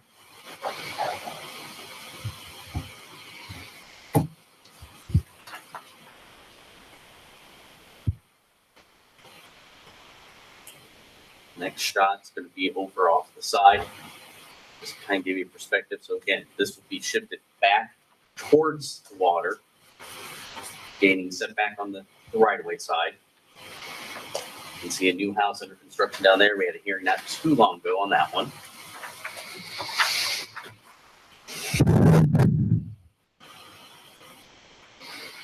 Next shot, now I'm looking at it. South Street is where the bridge is. So South Street right here.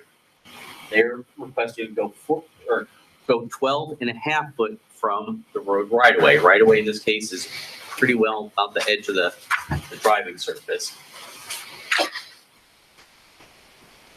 House on the opposite corner.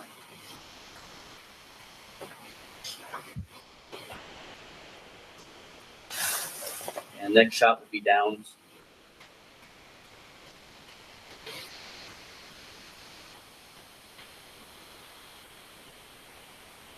Now I'm in the lake yard. Again, new house will be within 14 and a half foot of this water's edge through here. You can see this is the channel. It goes under the bridge, right through there. The water's low enough. Old bridge, yeah. New bridge. No. Old bridge that has been repaired. Again, that house goes. You'll notice in the staff comments, we did have a chance to talk to the highway department. This is in the town of North Webster. However, in Kosciuszko County and the state as a whole, any bridge within the county is under the jurisdiction for maintenance and repairs and replacements of the county highway department. Why it's like that, Steve, I'm sure could enlighten us. It's the rule. That is what it is. Steve Moriarty did have comments on this one and had concerns with the setback from the side of the bridge. If and when that bridge would have to be repaired, the more setback, the better. And he was urging it be held to the minimum setback, at least on that side. So for this hearing, legal ad did properly appear in the newspaper and by affidavit, surrounding owners were notified. Steve Snyder on behalf of the petitioners. I have a confession. I grew up catty corner from this property. Lived there until I was about 21. And this property was as meticulously maintained as any you can imagine, because after Ward mowed the yard, his wife got out with a broom and swept the grass. But it's too late for the house. The Stall Cups had added that 2-car garage onto it. It never had a car in the garage during their ownership. That was their dining room. But it's time for the house to come down, and we have a unique lot. It's actually a great place in Webster. Apparently Mulberry Street is a hotbed of construction at the moment. But the proposal here is to gain some rather significant distance from Mulberry Street back to the garage door. And the second page has the new site plan, but I wanted you to look at that aerial and visualize what's there. That whole house comes down and gets moved so that it's at least 20 feet back from Mulberry Street. South Street is really not of any significance to the property other than it's a public right-of-way. It was platted that way. This is El Rey Park down on the island.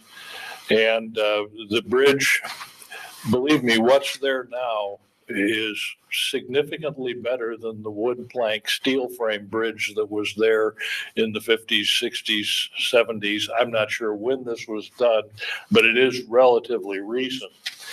The South Street setback is the one that I think is the only real concern.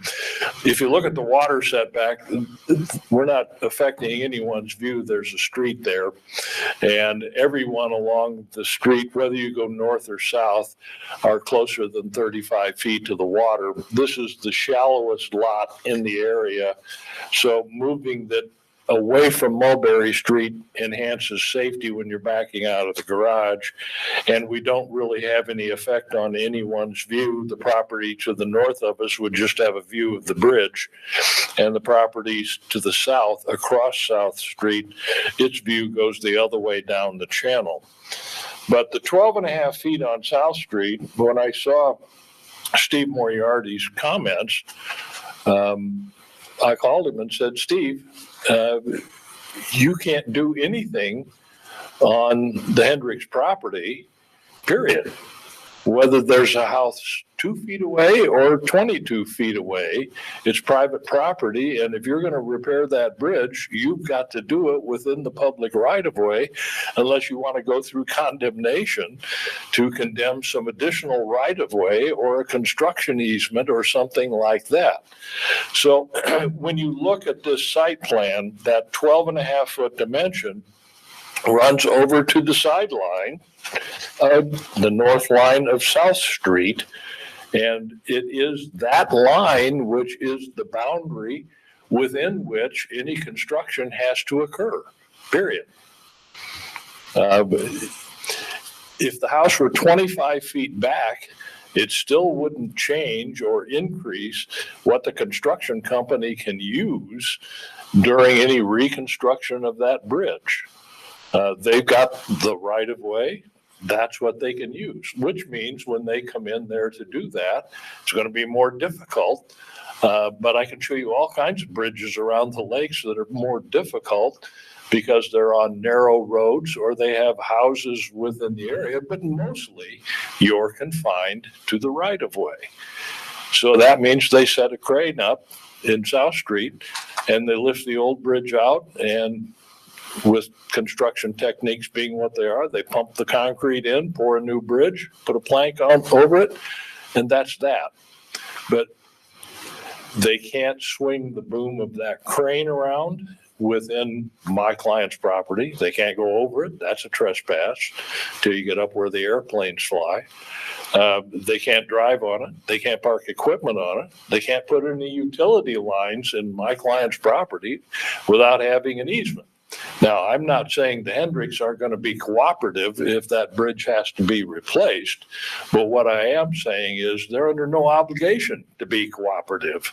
And whether the house is 25 feet from South Street or 12 and a half feet from South Street doesn't affect construction at all, because none of that yard is available to the contractor for the purpose of putting in a new bridge. There's a drop off also from South Street down to the level of the yard. The bridge is significantly higher than the yard. And from a practical standpoint, they can build the bridge. They've got construction techniques to do that. But whether the house is 12 and a half feet or 25 feet from South Street isn't going to affect their construction because they can't use any of that space anyway. But from the standpoint of putting a reasonable house on this property and increasing the setback, and you can see on the site plan where the old house was, very close, maybe 9 feet off that right of way, and we're going to increase that to 20. In order to get that increase, we've got to move both east and south, which means moving closer to the lake and closer to South Street. The practical difficulty with this is we've got a 35-foot setback from the water and two 25-foot setbacks from rights of way. Something has to give in there somewhere to make the value of this property and the building to be placed on it commensurate with the rest of the neighborhood. Again, when you look at the aerial, this is without a doubt the shallowest lot that fronts on the channel. And this is the way it works out to give you a reasonable setback from the street. But again, and I talked to Steve Moriarty. I told him, I said, Steve, you can't do anything outside that right of way. He agreed. He wanted to talk to his contractor, who might be replacing the bridge years down the road, but he hadn't gotten a response from the contractor, but he agreed. They can't go outside the right of way when they're doing their construction work.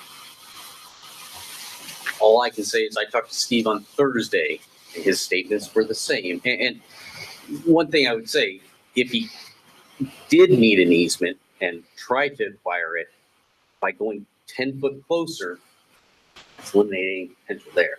And I guess at minimum, you know, I'd say at least maybe we need to continue this a month for Steve, for us to consult with Moriarty. He's our expert. He's the one who's going to be out there. And yes, there are other ways to do it that are probably more expensive and more involved that impact taxpayer dollars. But and Steve's always trying to look at the most efficient way in working with property owners. Steve goes above and beyond to work with property owners. I have no doubt about that. But he doesn't have any way to gain anything unless he wants to condemn the entire property. Okay, but he could get an easement, and if it's 12. The only way he gets an easement is with my client's permission.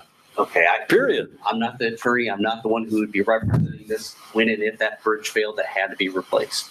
Okay, if that bridge has to be replaced and they think they can't do it, then they have the option of condemning my client's property and compensating them for the take.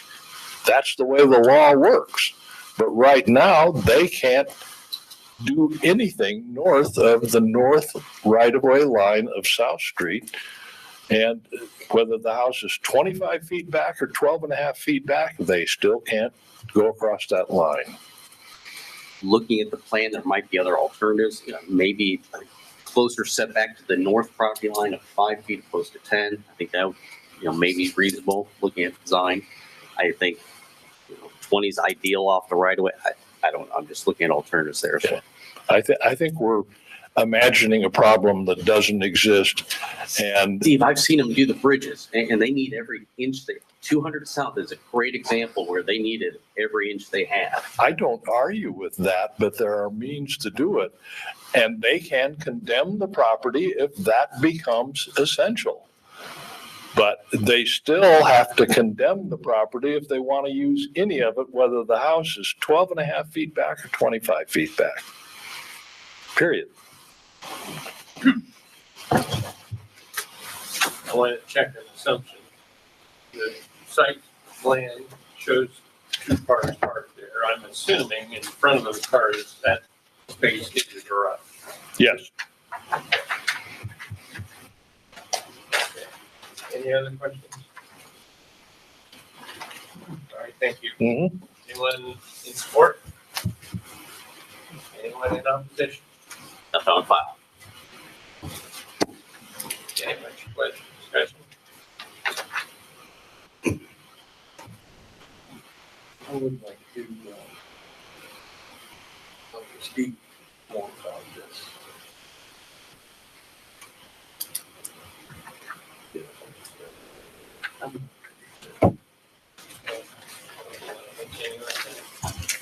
Yeah. We have a motion to continue for 30 days, seconded. Discussion. And this is to get any input from our Highway. superintendent. Sure. All right, all in favor, say aye. Okay, so this will be continued to June 13th. This will be, I believe, the second one on the agenda that day. That is all we have. Yeah. Motion to adjourn. Hey. All in favor? Aye. You're adjourned.